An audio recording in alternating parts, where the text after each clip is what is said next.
meminta pendapatmu. Naila, bagaimana pendapatmu tentang pembuatan keyakinan kelas kita? Baik dan bagus ya. Mengapa? Karena kita bisa menaati peraturan. Baik. Siapa yang membuat keyakinan kelas? Kita bersama. Lalu, apakah ibu guru memaksakan keyakinan kelas yang harus disepakati? Tidak. Lalu, siapa yang akan menjalankan keyakinan kelas ini? Siswa dan guru. Terima kasih, Naila. Riri, boleh ibu minta pendapatnya? Baik. Riri, apakah keyakinan kelas kita dilaksanakan selama ini? Ya. Apakah ibu guru sering mengingatkan siswa untuk melaksanakan keyakinan kelas? Iya. Ya. Terima kasih, Riri.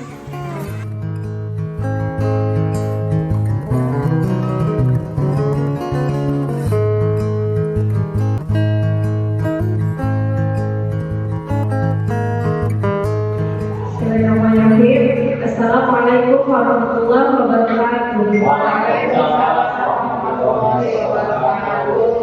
Alhamdulillahirabbil alamin wa bihi nasta'in.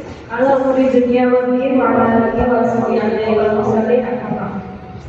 Alhamdulillah, pada hari ini kita akan diberikan kesehatan sehingga bisa berkumpul dalam acara diseminasi penerapan budaya positif di lingkungan sekolah. Selamat malam, semoga selalu tercurah limpahkan kepada junjungan kita Nabi besar Muhammad SAW. Selanjutnya yang terhormat Bapak Kepala Sekolah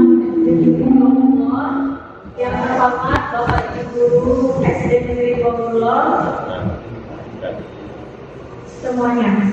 Selanjutnya terima kasih atas kehadirannya hari ini untuk mengikuti kegiatan hari ini. Semoga kegiatan hari ini berjalan dengan lancar. Baiklah, Bapak Ibu, kita langsung saja memulai acara diseminasi penerapan budaya positif di lingkungan sekolah. Saya mengucapkan selamat belajar kepada Bapak Ibu guru hebat ya, karena masih mau senantiasa terus belajar ya. Mari sama-sama kita saling mendukung, berkolaborasi untuk mewujudkan disiplin positif ini sebagai upaya untuk memajukan pendidikan ke arah yang lebih maju, khususnya di SD Negeri 20 ini. Selanjutnya, untuk budaya positif ini punya 6 konsep inti. Yang pertama adalah konsep disiplin positif dan nilai-nilai kebajikan universal. Yang kedua, tentang teori motivasi, hukuman, penghargaan, dan restitusi. Selanjutnya tentang keyakinan kelas, kebutuhan dasar manusia, restitusi dan 5 positif kontrol, dan yang terakhir segitiga restitusi. Kita akan memasuki konsep inti budaya positif yang pertama, yaitu disiplin positif dan nilai-nilai kebajikan universal. Nah, sebelumnya kita harus ubah dulu paradigma kita tentang kontrol. Nah, di sini ada permainan atau kegiatan kepalan tangan. Jadi ada 2 orang yang akan memainkan peran, yaitu A dan B, yang akan saling berusaha untuk membujuk agar kepala tangannya dibuka. Nah, saya mohon partisipasinya untuk 2 orang bisa ikut mengikuti kegiatan ini. Silakan. Bu Yanti, terima kasih Pak Jan. Terima kasih Bu Yanti. Nah, mohon di sini masih bisa dari Bu Yanti ya. Nah, Bu Yanti adalah A dan Pak Jan adalah B. Bu Yanti akan menempelkan tangan di kepala tangannya, seolah-olah di tangannya ini ada sesuatu yang berharga yang tidak bisa diutik-utik sama orang lain. Itu berharga sekali ya. Nah, Pak Jan adalah B. Pak Jan akan merebut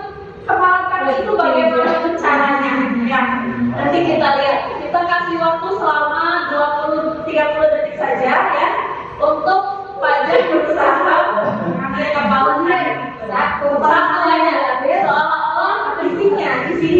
Jadi Bu Yanti seolah ada jalan saya, Fajar dengan segala cara membujuk, memaksa atau terserah pokoknya bagaimana caranya untuk seperti ya, itu bisa dimulai. Silakan bisa dimulai. 1, 2, 3 selesai. Silakan. Saya butuh itu.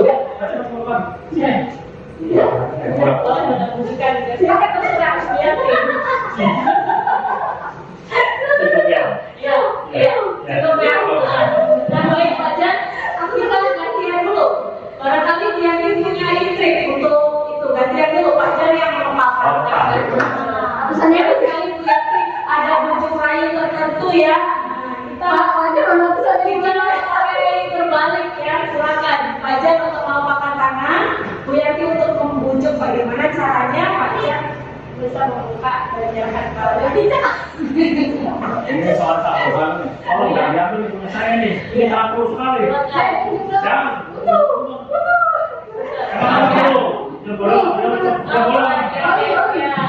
Baik, terima kasih kepada Fajar dan Bu Yanti. Terima kasih banyak atas partisipasinya ya. Kemudian apa ya yang terjadi? Sebenarnya siapa sih yang memegang kontrol untuk membuka atau menutup kepala tangan? Sebenarnya siapa ya yang punya kontrol? Apakah yang membujuknya atau yang memegang tangannya sendiri? Yang memegang tangannya sendiri ya. Nah, iya. Kira-kira Bu Yanti tetap mempertahankan itu alasannya apa? Silakan, Bu Yanti. Alasannya karena di dalam tangan saya ini ada barang yang sakit. Iya, jadi tidak ingin dilepaskan ya. Kalau sebaliknya, betul, silakan Fajar. Boleh, tadi tuh agak, ya boleh silakan gitu. Kenapa kira-kira? Ya, karena walaupun saya sendiri membutuhkan barang tersebut, tapi karena yang lebih membutuhkan sangat itu adalah Ibu Yanti, maka saya ada toleransi, silakan. Iya, untuk satu tadi kita garis bawahi ada toleransi. Yang kedua mungkin ada kepercayaan juga Fajar ya. Karena ada kepercayaan, karena yang di dia juga. Iya, karena kita percaya kepada beliau ya. Betul, terima kasih atas jawabannya, Yanti dan Pak Ijan. Jadi bisa beda-beda Bu, Pak. Bisa hasilnya ada yang mau, ada juga yang tetap tidak membuka hal tersebut. Jadi yang kita garis bawahi adalah sesungguhnya yang memegang kontrol adalah diri sendiri, ya diri sendiri yang tadi kita nggak bisa dari luar. Kemudian kita ubah paradigma tentang teori kontrol tadinya. Ada ilusi-ilusi. Kalau ilusi itu nyata atau tidak nyata ya? Tidak nyata ya, ilusi ya. Ilusi guru mengontrol murid. Jadi seperti itu, seperti yang tadi itu. Jadi sesungguhnya kita tidak bisa mengontrol murid apabila murid tersebut tidak membiarkan dirinya dikontrol oleh guru tadi. Yang kedua, bahwa apabila ada kritik membuat orang lain atau dalam hal ini murid merasa bersalah, dapat menguatkan karakter. Contohnya kayak misalkan kita mengkritik siswa, lalu kemudian kita berpikir bahwa nanti karakternya bisa berubah. Hal tersebut ternyata ilusi saja, ya. Jadi tidak bisa, tidak seperti itu. Kemudian penguatan positif, efektif dan bermanfaat. Begitu juga dengan dukungan atau penghargaan itu ya tidak juga efektif karena tetap saja walaupun tadi Bu Yanti Pak Jan sudah memaksa atau membujuk, ya tetap saja walaupun membujuk kan positif ya, tapi tetap saja tidak dibuka karena memang kontrolnya ada dalam diri sendiri. Yang terakhir, bahwa orang dewasa memiliki hak untuk memaksa. Biasanya kita siapa dulu atau saya yang gurunya, jadi saya berhak seperti itu ya. Ternyata itu hanya ilusi saja, maka perlu kita ubah paradigma yang 4 ini, bahwa itu berarti bukan yang sebenarnya. Selanjutnya, siapa sih yang sesungguhnya memiliki kontrol? Kayaknya kita udah bisa menjawab ya Bu ya. Tadi itu ya diri sendiri. Nah kalau tadi itu kegiatan tadi ada namanya stimulus dan respon, ada rujukan. Jadi kalau kamu berhasil menghasilkan, nanti saya akan kasih itu namanya stimulus respon, ada sebab akibat tuh. Nah, jadi ini kita tuh mencoba mengubah orang agar berpandangan sama dengan kita. Jadi kita memaksa orang untuk berpandangan sama kayak kita. Nah, kalau dalam teori kontrol ini kita berusaha memahami pandangan orang lain tentang dunia. Jadi kita tuh berusaha menjadi orang yang akan kita pengaruhi tersebut, memahami sudut pandangnya. Seperti itu. Yang kedua yang stimulus respon juga perilaku buruk dilihat sebagai suatu kesalahan. Maksudnya kalau ada yang buruk-buruk, kalau ada yang menyimpang-nyimpang, salah-salah, udah salah dari pokoknya. Gagal aja, buruk aja, seperti itu ya. Namun dalam teori kontrol, semua perilaku tindakan itu ada tujuannya. Nanti kita akan dibahas lebih jauh ya. Lalu yang selanjutnya dalam stimulus respon, orang lain bisa mengontrol saya. Nah, ini yang harus diubah. Hanya kita sendiri yang bisa mengontrol diri kita. Begitu juga dengan murid dalam hal ini ya. Lalu selanjutnya pemaksaan ada pada saat rujukan gagal. Dipaksa akhirnya kalau udah nggak mau udah paksa aja seperti yang tadi ya.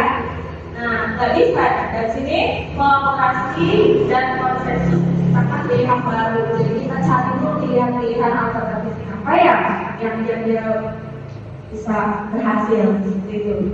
Model berpikirnya memang kalah. Kalau yang tadi mau menuruti berarti saya menang. Kalau yang tadi melepaskan berarti lebih kalah seperti itu. Tapi kalau yang teori kontrol berpikirnya win-win solution atau semuanya itu.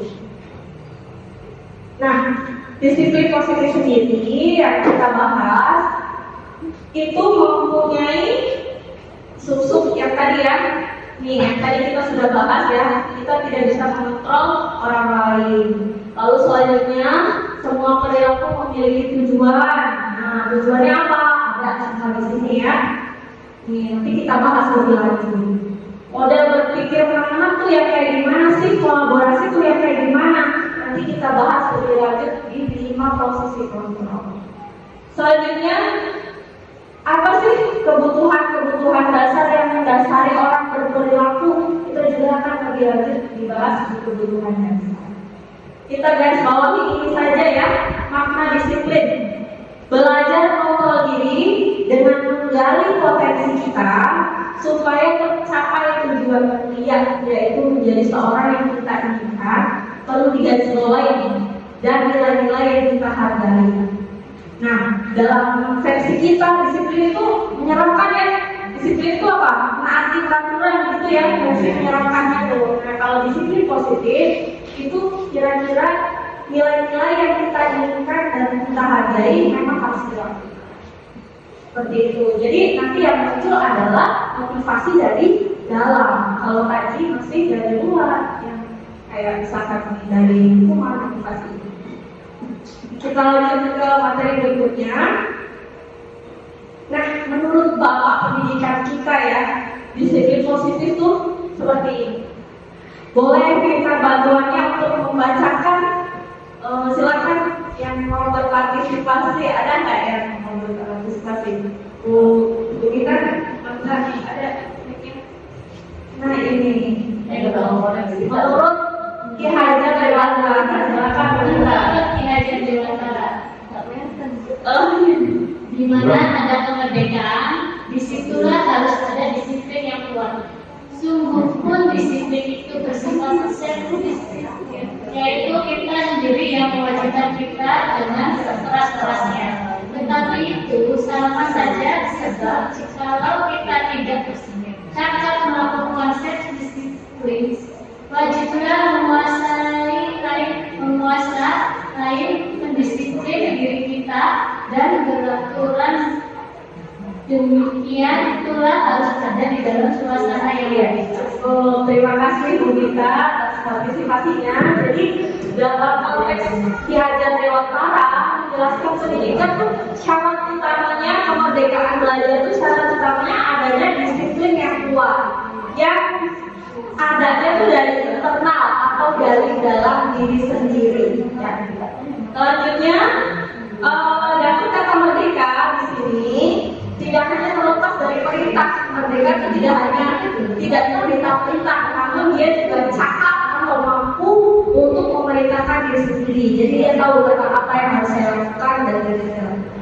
Kebetulan tadi saya terinspirasi sama ceritanya salah satu guru kita ya, Bu Titi. Tadi saya terinspirasi sekali bahwa muridnya Bu Titi itu ada salah satu orang yang dikasih buku motivasinya sangat kuat, yaitu ingin bisa mengoperasikan handphone yang Bu Titi ya. Lalu dia punya motivasi seperti itu, akhirnya dia punya motivasi yang lama-lama bisa mendukung dia untuk kemampuan membaca tulisnya meningkat. Itu saya inspirasi sekali. Nah disitulah karena mereka punya motivasi sendiri, akhirnya belajarnya juga jadi bagus ya. Nah tugas kita hanya menuntut anak supaya menemukan motivasi diri sendiri yang mana. Selanjutnya,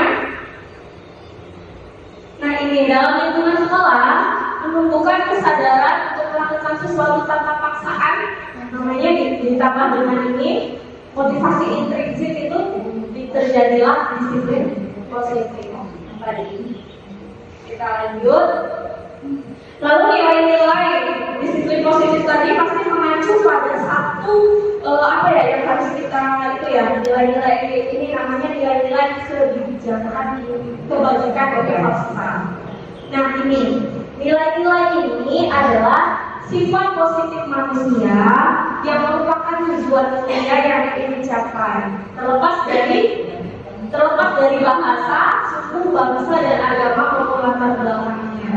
Ada banyak sekali nilai-nilai kebajikan universal ya. Contohnya dalam kaitannya dengan lingkungan pendidikan, yaitu nilai dalam profil pelajar Pancasila ya.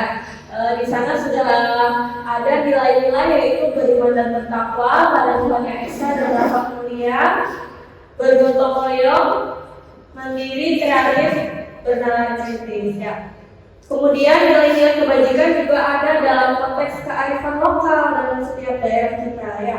Kita temukan dalam semboyan daerah yaitu Ramai Gawe Suci Pamri ya, yang mengandung arti ikhlas, tulus, sabar, dan tekun. Ini adalah nilai-nilai kebajikan universal. Seperti itu. Selanjutnya, konsep yang kedua yaitu tentang motivasi, hukuman, penghargaan, dan restitusi. Nah, dalam teori motivasi ada 3 motivasi seseorang untuk melakukan sesuatu ya. Yang pertama itu hanya untuk menghindari hukuman. Jadi dia itu hanya berpikir apa ya yang akan terjadi apabila kita tidak melakukannya, jadi supaya nggak dihukum aja, seperti itu. Masih berupa eksternal. Kemudian ada juga yang supaya saya dapat imbalan dari orang lain atau dari institusi. Ya udah, jadi saya itu ada imbalannya apa? Seperti apa? Wanifiro pada imbalannya. Itu masih berupa motivasi eksternal. Dan yang ketiga adalah untuk menghargai diri sendiri. Saya tuh mau jadi orang yang seperti apa ya? Nah ini baru namanya motivasi internal. Dan di sini lah tujuan disiplin positif tadi. Nah, setuju atau tidak setuju ya? Hukuman itu dapat mendisiplinkan anak, kira-kira setuju nggak? Karena dihukum terus-terus jadinya disiplin. Setuju nggak kira-kira? Masih 50-50 ya? Bisa jadi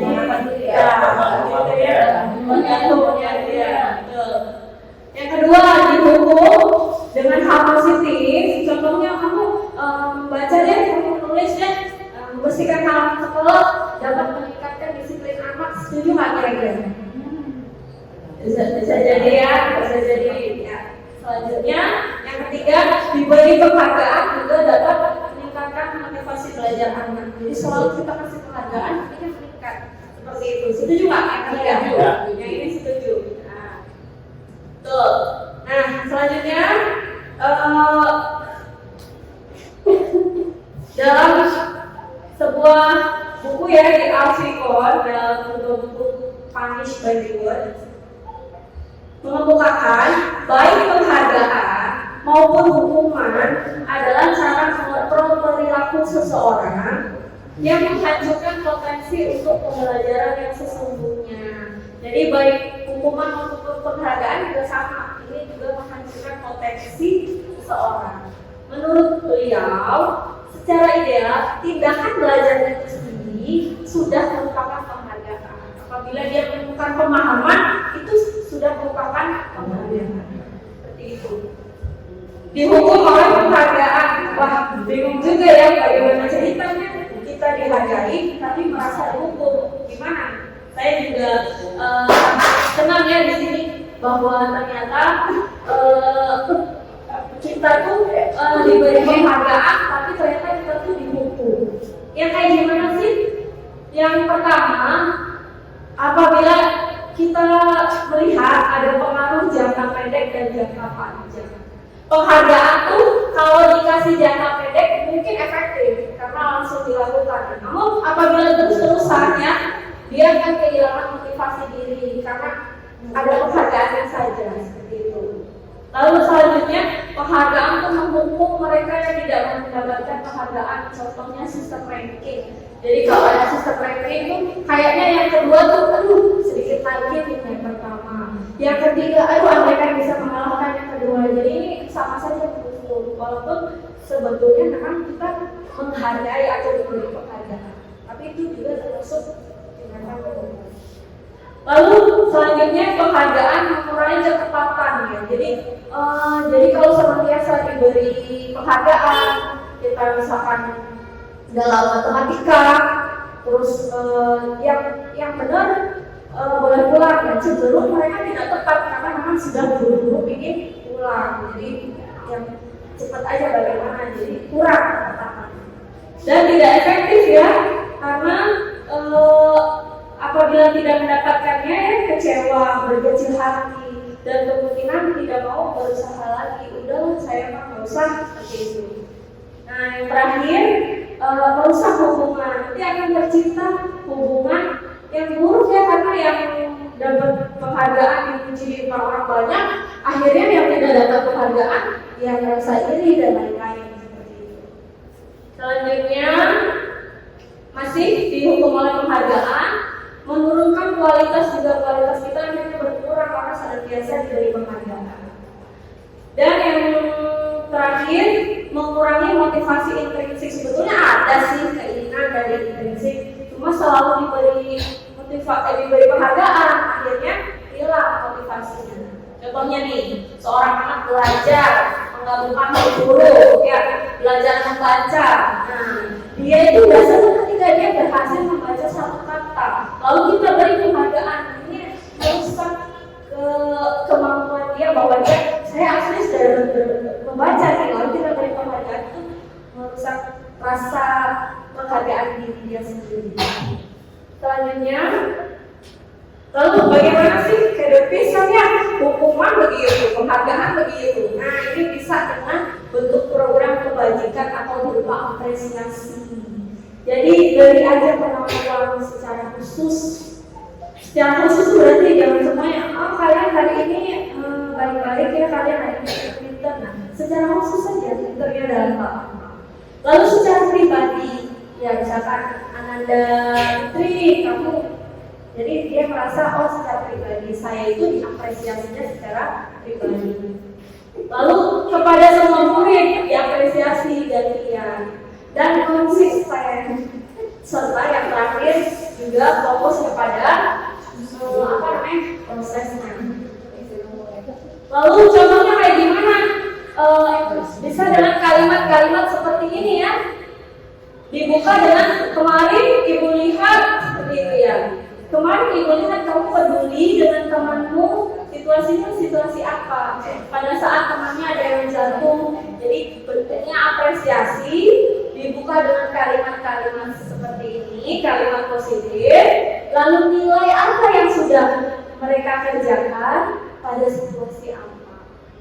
Jadi berupa apresiasi kebajikan.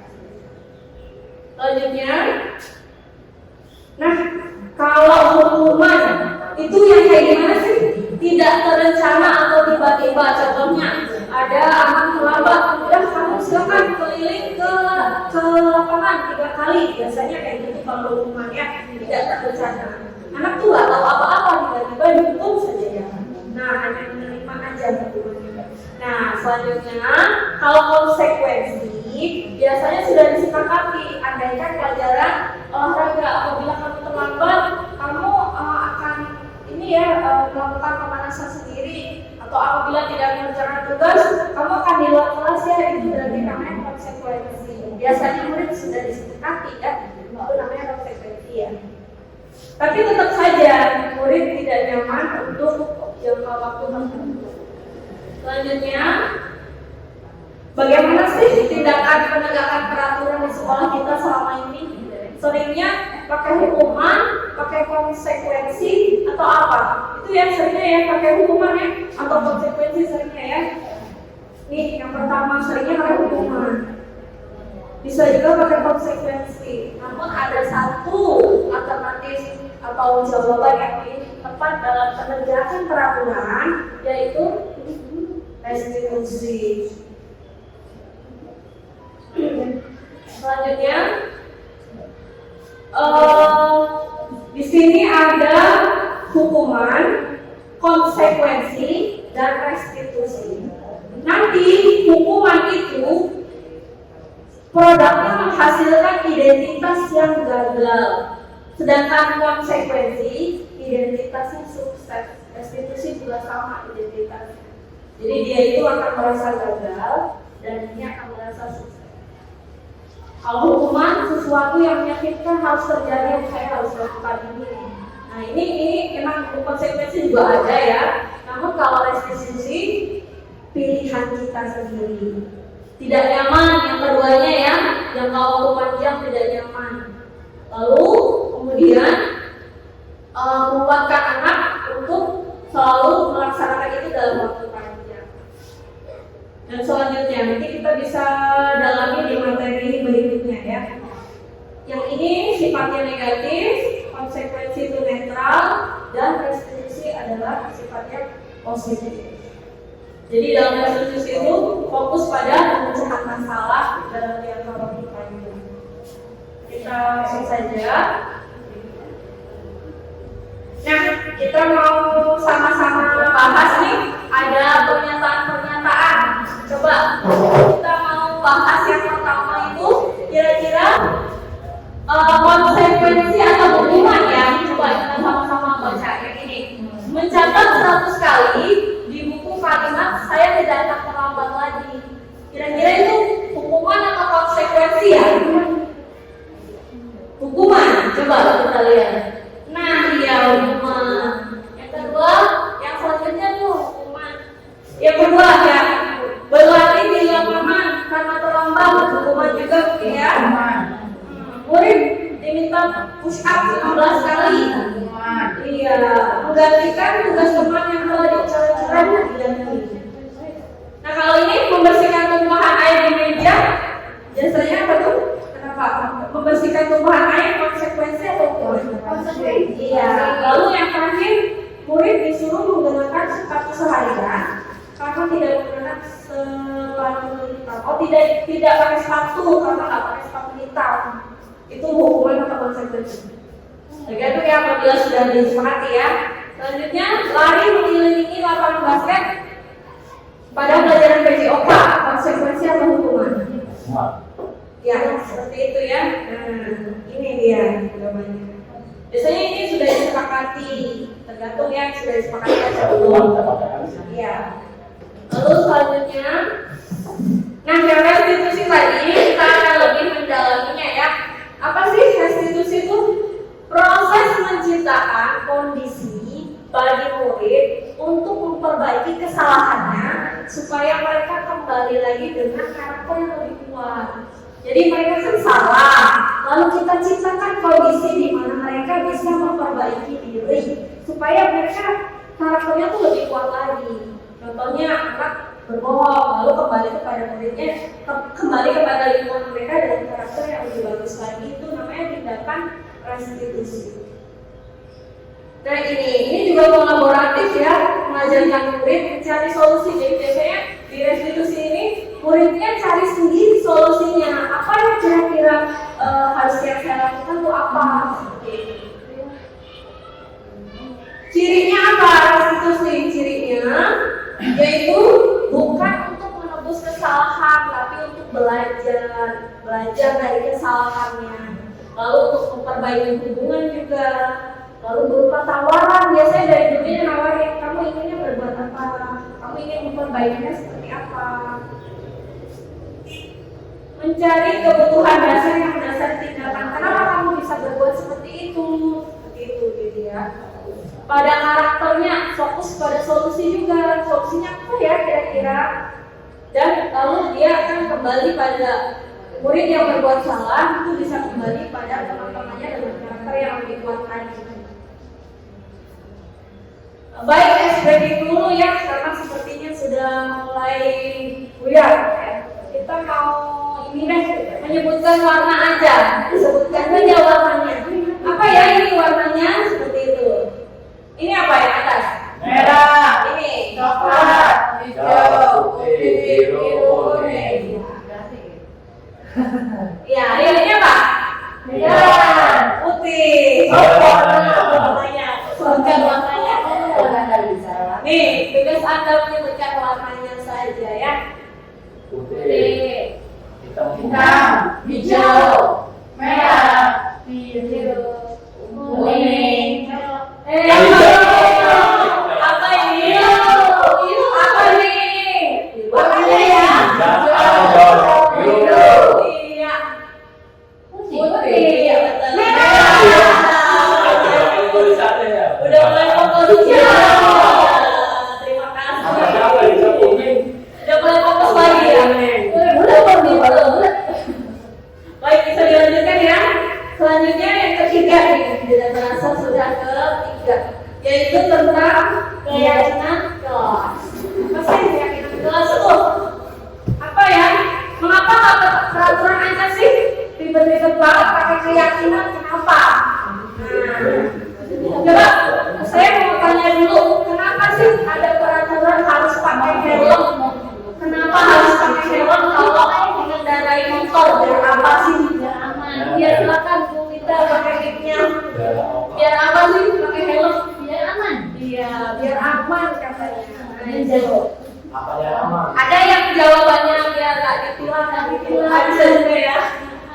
Lalu selanjutnya, mengapa sih kita punya aturan waktu pandemi itu pakai masker, cuci tangan? Biar apa sih? Biar apa? Iya, selamat ya, dari keselamatan, kesehatan ya.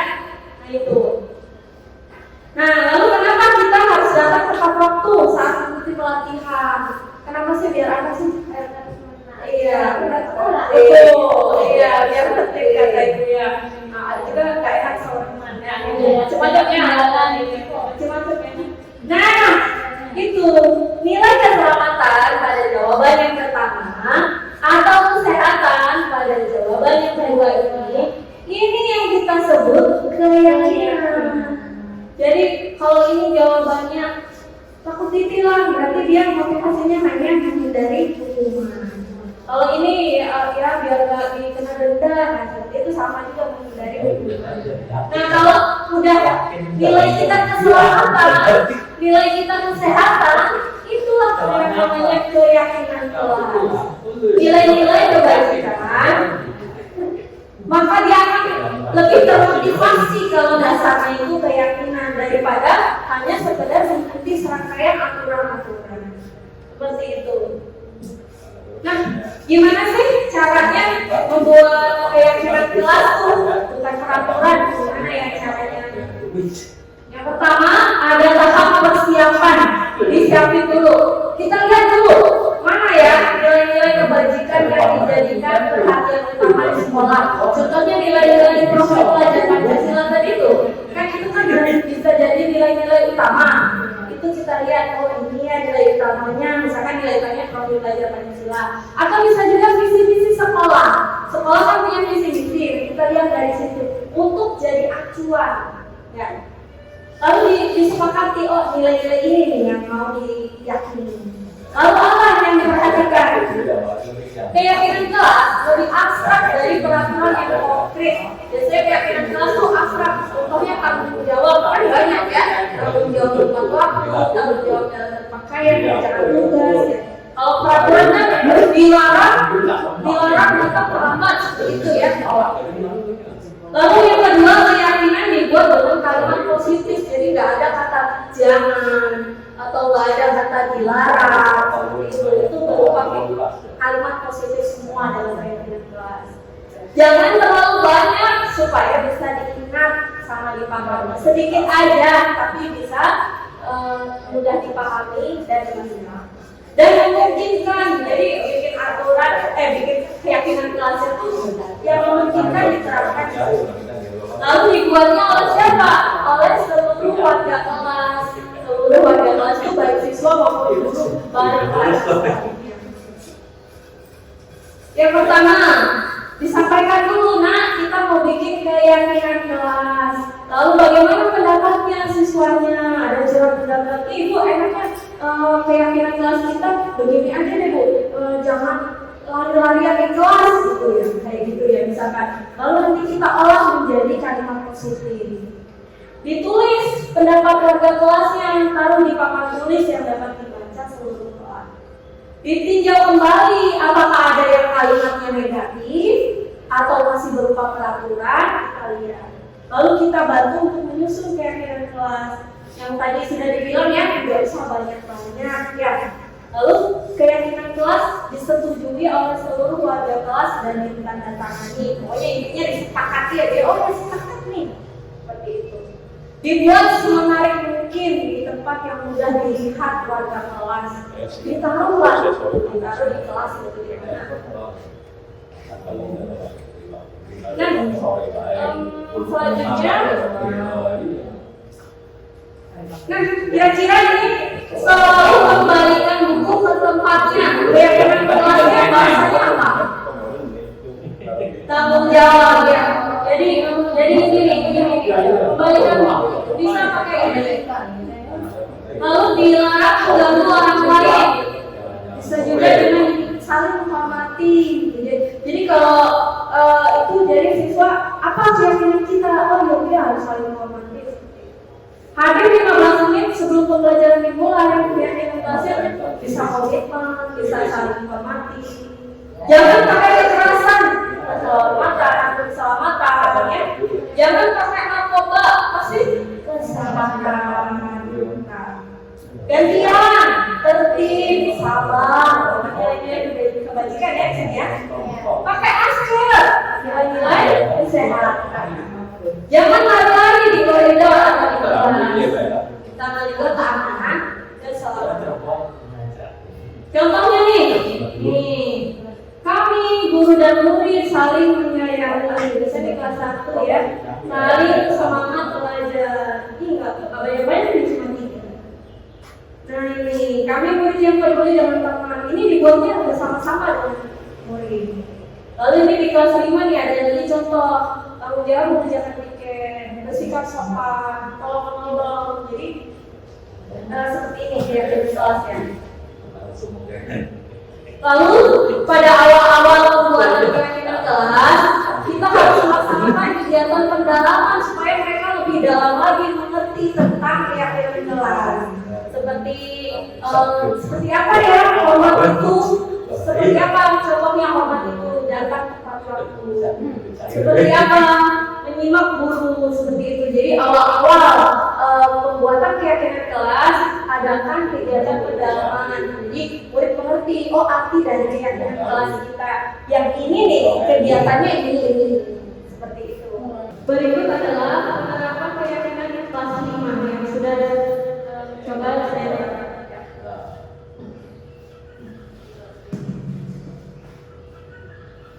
Nah ini, jadi yang pertama saya sampaikan dulu tujuannya, lalu ada surat pendapat ditulis dituliskan dalam kertas post-it yang tadi ya. Selanjutnya, kertasnya ditempel di papan tulis. Lalu saya membacakan di gambar ini, saya membacakan curah pendapat tadi. Lalu kemudian disusun. Disetujui, ini ada proses penyetujuan tanda tangan ya, ditandatangani dan keyakinan kelas ditempel. Ini keyakinan kelasnya. Gitu. Ini di kelas. Naila, boleh mengungkapkan pendapatmu? Naila, bagaimana pendapatmu tentang pembuatan keyakinan kelas kita? Kenapa?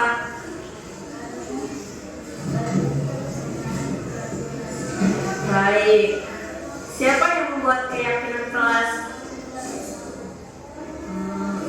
Lalu, apakah ibu guru memaksakan keyakinan kelas yang harus disepakati? Lalu, siapa yang akan menjalankan keyakinan kelas ini? Terima kasih, Naila. Tiri, boleh ibu minta pendapatnya? Baik. Tiri, apakah keyakinan kelas kita dilaksanakan selama ini? Ya. Apakah ibu guru sering mengingatkan siswa untuk melaksanakan keyakinan kelas? Ya. Terima kasih, Tiri. Ini refleksinya setelah dilaksanakan, refleksinya seperti ini merupakan penerapan nilai dan peran saya sebagai guru penggerak, sebagai guru ya di lapangan. Nah, beberapa murid memang kesulitan mengungkapkan ide yang memuliakan keyakinan kelas, meningkatkan disiplin. Lalu rencana perbaikannya adalah nah ini melatih anak untuk mengemukakan ide.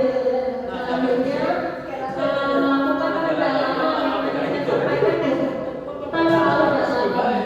Lalu selanjutnya membiasakan komunikasi dengan murid dalam mengambil keputusan. Jadi ada keputusan apa selalu melibatkan murid. Dan kita evaluasi apabila sudah dilaksanakan dan tindak lanjutnya yang seperti tadi ya sering diingatkan. Lalu apakah ada yang perlu diperbaiki seperti itu. Lalu kita masuk pada materi yang keempat, yaitu kebutuhan dasar manusia dan dunia berkualitas. Kebutuhan dasar manusia itu apa aja ya? Kita akan simak pada video ini.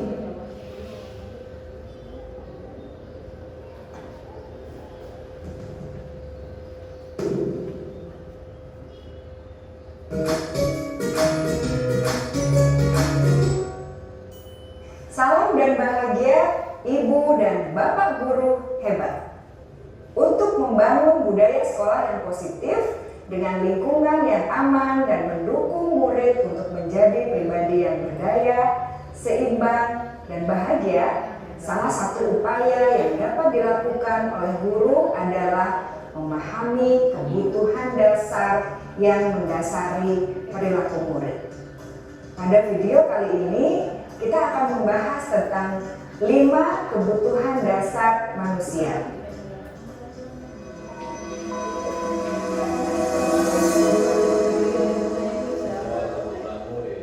Ki Hajar Dewantara dalam salah satu kutipannya menyatakan, kita ambil contoh perbandingannya dengan hidup tumbuh-tumbuhan.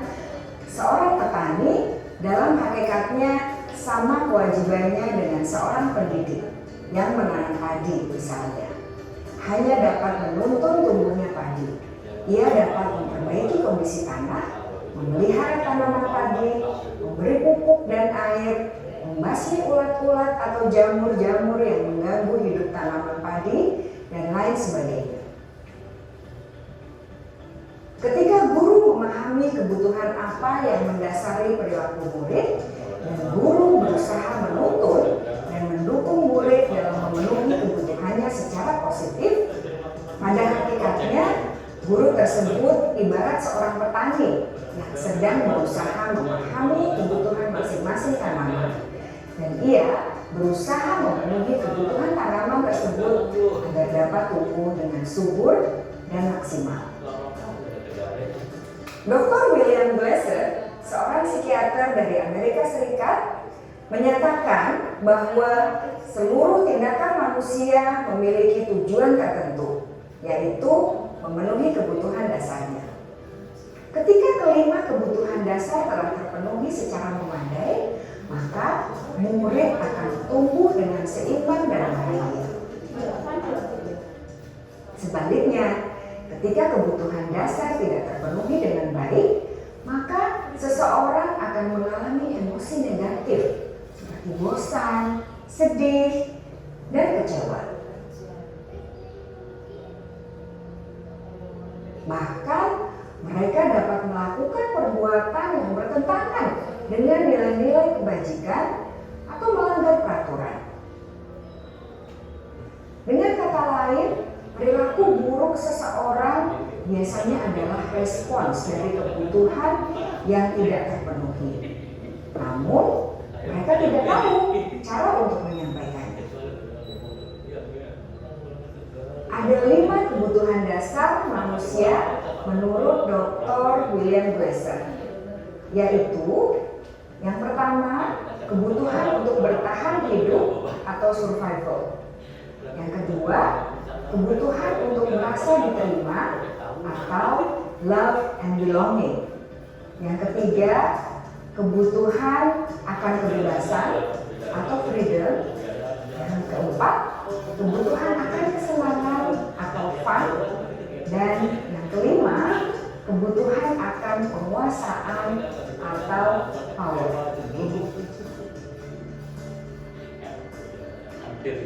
Kebutuhan dasar yang pertama adalah kebutuhan yang bersifat fisiologis untuk bertahan hidup atau survival. Misalnya, kesehatan, rumah, dan makanan. Kebutuhan biologis sebagai bagian dari proses reproduksi termasuk kebutuhan untuk tetap bertahan hidup. Kebutuhan untuk merasa aman juga termasuk dalam kebutuhan ini.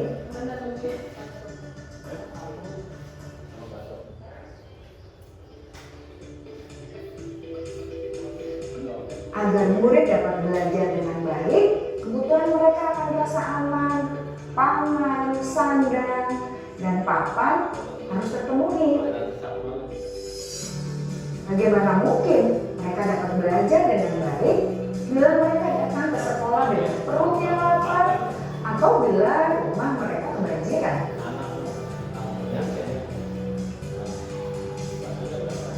Setelah kita mengetahui kebutuhan pertama yang sebagian besar bersifat fisiologis, mari kita lihat kebutuhan kedua sampai kelima yang semuanya berhubungan dengan psikologis. Mari kita lihat kebutuhan yang kedua, yaitu kebutuhan akan perasaan diterima oleh kelompok atau komunitasnya, atau kebutuhan love and belonging. Kebutuhan ini meliputi keinginan untuk tetap terhubung dengan orang lain seperti teman, keluarga, teman kerja, dan kelompok di mana kita tergabung. Setiap murid ingin menjadi bagian yang berharga dari kelas dan juga sekolah. Mereka juga ingin diterima oleh orang lain dan kelompoknya. Bahkan, murid yang terlihat paling cuek pun jauh di dasar hatinya pasti ingin merasa diterima. Sebagai guru, seharusnya kita dapat menerima murid kita apa adanya, sesuai dengan kodratnya. Karena setiap murid adalah unik. Mereka memiliki kekuatannya masing-masing, sehingga guru seharusnya bisa menciptakan kesempatan untuk murid berkolaborasi dan memiliki ikatan emosi satu sama lain. Murid-murid yang memiliki kebutuhan yang besar untuk merasa diterima, biasanya mereka belajar karena suka pada gurunya, dan mereka juga suka bekerja dalam kelompok. Kebutuhan yang ketiga adalah kebutuhan akan kebebasan atau kebutuhan membuat pilihan. Murid harus diberi kesempatan untuk membuat pilihan dan bertanggung jawab atas pilihan yang mereka telah ambil. Memberi mereka kebebasan bukan berarti membiarkan mereka melakukan apa saja yang mereka mau, melainkan lebih memberi mereka kesempatan untuk membuat pilihan, menyuarakan pendapat mereka dengan percaya diri, dan memberi mereka kesempatan untuk mencoba hal-hal yang baru. Pembelajaran dengan metode yang beragam dan menarik juga akan memenuhi kebutuhan murid tentang kebebasan ini. Pembelajaran berdiferensiasi, di mana guru menyediakan beberapa jenis tugas yang bisa dipilih oleh murid sesuai minat mereka, sangat baik untuk mengembangkan murid menjadi lebih mandiri dan memiliki motivasi internal. Karena kebutuhan akan kebebasan pada dasarnya adalah kebutuhan untuk mandiri, memiliki otonomi, memiliki pilihan, dan mampu mengendalikan arah hidupnya sendiri.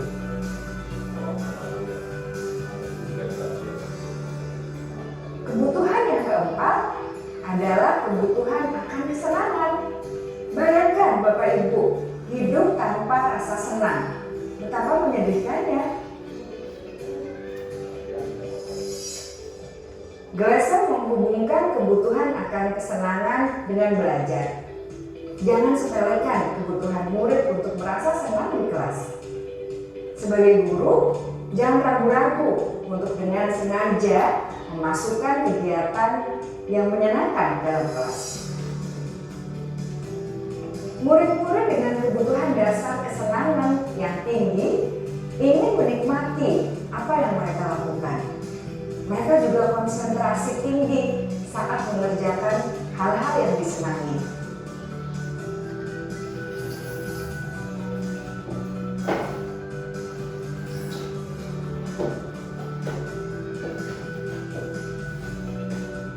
Kebutuhan yang kelima adalah kebutuhan akan penguasaan. Setiap murid memiliki kebutuhan untuk merasa kompeten, menjadi terampil, diakui pencapaian dan keterampilannya, didengarkan, bisa membuat dampak dan pengaruh, dan memiliki rasa harga diri. Mereka sebaiknya diberi kesempatan untuk membuat keputusan tentang hal-hal yang penting dalam hidupnya dan tidak merasa dikontrol oleh sistem sekolah. Pada murid yang telah menginjak usia remaja, seringkali mereka merasa tidak memegang kendali atas kehidupannya sendiri, karena guru kerap kali berpengaruh dalam mengambil keputusan. Murid-murid yang memiliki kebutuhan dasar akan penguasaan yang tinggi biasanya selalu ingin menjadi pemimpin. Mereka juga suka mengamati sebelum mencoba hal-hal yang baru. Mereka juga perfeksionis dan merasa kecewa bila melakukan kesalahan.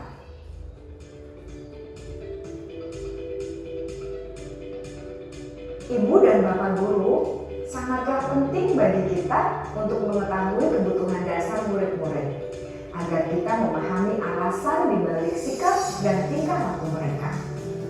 Bila murid berperilaku buruk atau melanggar peraturan sehingga tindakannya tidak sesuai dengan nilai-nilai kebajikan, maka guru harus mencari tahu alasan yang mendasari tindakan tersebut dan kebutuhan apa yang belum terpenuhi. Melalui percakapan dengan guru dalam pendekatan disiplin positif, murid dapat diajak untuk bersikap reflektif dalam mengenali kebutuhan-kebutuhan yang berusaha mereka penuhi dan mendasari tindakan mereka. Jika guru mengabaikan perilaku buruk murid-murid, maka perilaku tersebut akan berpengaruh pada suasana kelas yang kurang kondusif dan akan berpengaruh pada tujuan dari pendidikan itu sendiri. Ibu, Bapak guru hebat, Mari kita menjadi guru yang lebih baik dengan memahami kebutuhan dasar murid-murid kita dan senantiasa membimbing mereka untuk menjadi pribadi yang berdaya, seimbang, dan bahagia. Salam dan bahagia, Ibu dan Bapak Guru hebat.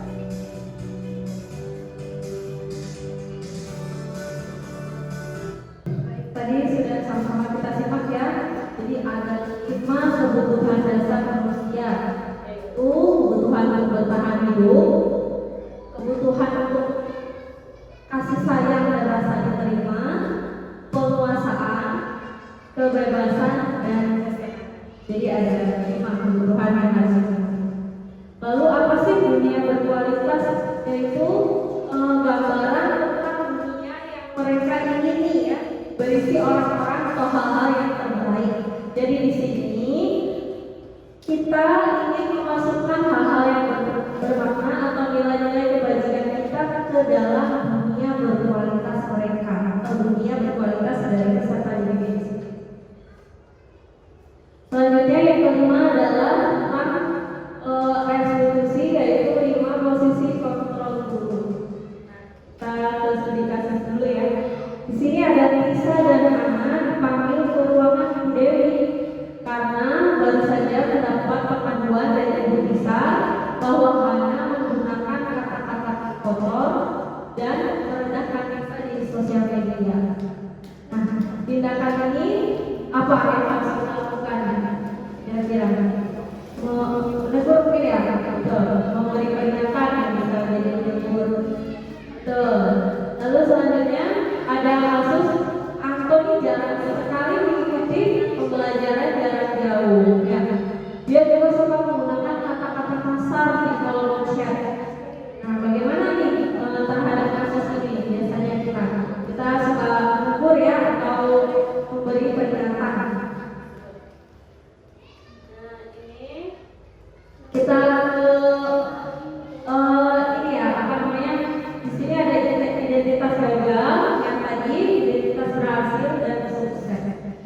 5 posisi kontrolnya adalah 1 sebagai penghukum, yang kedua sebagai pembuat rasa bersalah, sebagai teman, sebagai pemantau, atau terakhir sebagai manajer.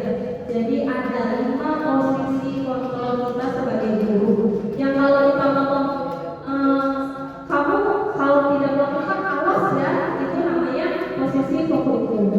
Kalau kita seringnya bicara, seharusnya kamu udah tahu ya, ibu sudah mengatakan loh, nah itu membuat rasa bersalah karena anak akan menimbulkan rasa bersalah. Lalu kalau sebagai teman, ayolah, masa sih kamu gak melakukannya, untuk ibu lah. Nah itu biasanya sebagai teman.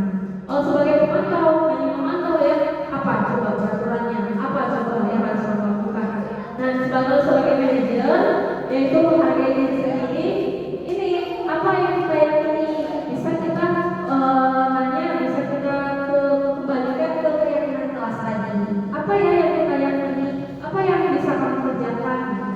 Jadi yang paling efektif posisi kontrol adalah sebagai manajer. Namun selama ini saya sendiri pun suka di dalam posisi kontrol sebagai pemantau. Seringnya saya sebagai pemantau aja, apa coba peraturannya, apa coba yang kamu lakukan. Nah, yang paling efektif adalah posisi kita sebagai manajer, yaitu bisa mengevaluasi diri dan bagaimana cara memperbaikinya. Jadi yang ini ya Bu. Selanjutnya yang terakhir yaitu tentang segitiga restitusi ya. Tentang segitiga restitusi apa sih? Kan kita udah bahas ya, yaitu menciptakan kondisi memperbaiki kesalahan supaya murid dapat kembali dengan karakter yang lebih kuat. Biasanya dengan menstabilkan identitas, kata-katanya yang ini. Pasti semua orang pernah melakukan kesalahan, atau kamu bukan satu-satunya yang pernah melakukan ini. Lalu selanjutnya habis ini kita ke validasi. Pasti kamu ada alasannya kan, alasan itu tuh kenapa sih alasannya?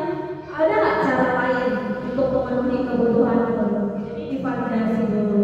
Lalu yang selanjutnya adalah menanyakan keyakinan. Kemudian nilai-nilai apa sih yang sudah kita sepakati? Kita kembalikan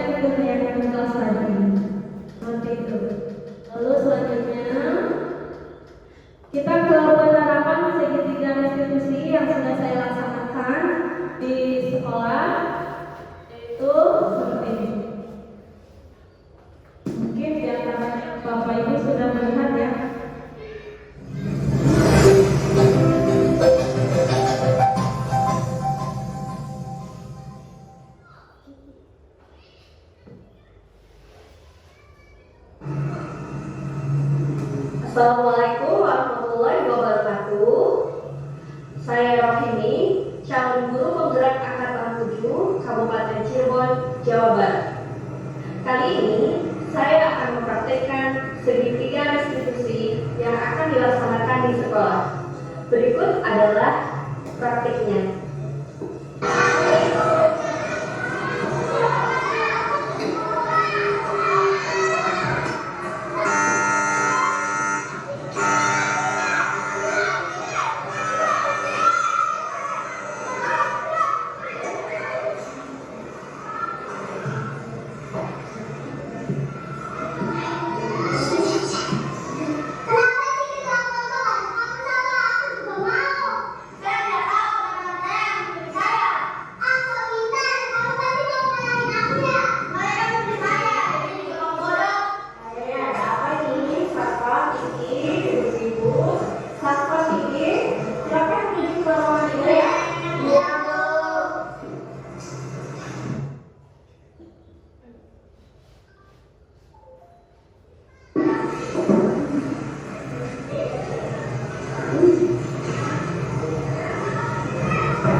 Baiklah Kiki, ceritakan apa yang terjadi tadi. Saya kesal Bu, karena tidak dipilih menjadi ketua kelompok. Oh, jadi kamu kesal gara-gara tidak ditunjuk menjadi ketua kelompok. Ibu juga pernah merasakan hal seperti itu. Lalu, apa yang kamu lakukan? Saya mendorong Safa Bu, dan bajunya kotor karena bulpen yang saya lempar. Oh, tapi kamu tidak melakukan hal yang lebih buruk dari itu, kan? Tidak. Tidak Bu, saya cuma mendorong saja. Nah, sekarang kita lihat tindakan kamu mendorong sehingga mengotori baju Safa tadi. Apakah tindakan tersebut sesuai dengan keyakinan kelas kita yang telah kita sepakati? Tidak Bu, kita harus saling menghargai ya Bu. Betul sekali, Kiki.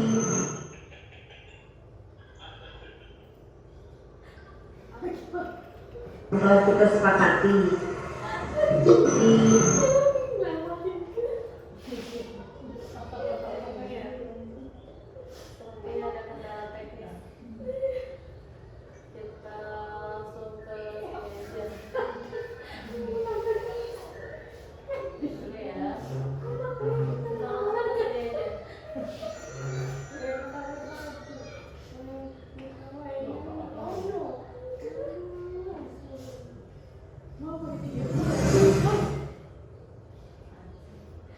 Aku juga pernah merasakan hal seperti itu. Lalu, apa yang kamu lakukan? Saya mendorong Safa Bu, dan bajunya kotor karena bulpen yang saya lempar. Oh, tapi kamu tidak melakukan hal yang lebih buruk dari itu, kan? Tidak. Tidak Bu, saya cuma mendorong saja.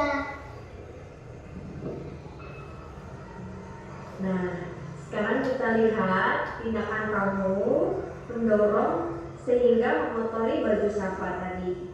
Apakah tindakan tersebut sesuai dengan keyakinan kelas kita yang telah kita sepakati? Tidak Bu, kita harus saling menghargai ya Bu. Betul sekali, Kiki. Apakah kamu meyakini bahwa menghargai orang lain adalah sesuatu yang penting untuk kamu? Yakin Bu, saya cuma tadi hanya emosi. Nah, Ibu setuju. Menghargai orang lain adalah sesuatu yang penting bagi kita. Selanjutnya, bagaimana cara kamu memperbaiki masalah ini?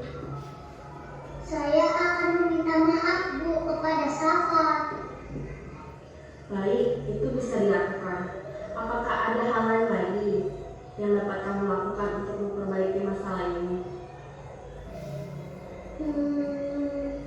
Saya Saya akan meminta maaf dan membersihkan baju yang kotor, Bu. Betul, Ibu setuju.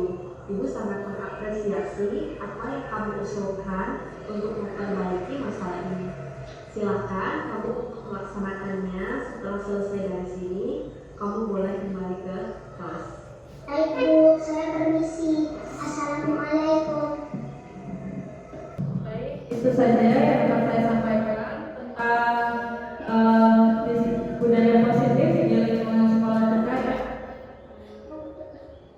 Jadi hari ini kita sudah membahas tentang materi-materi yang ada pada budaya positif.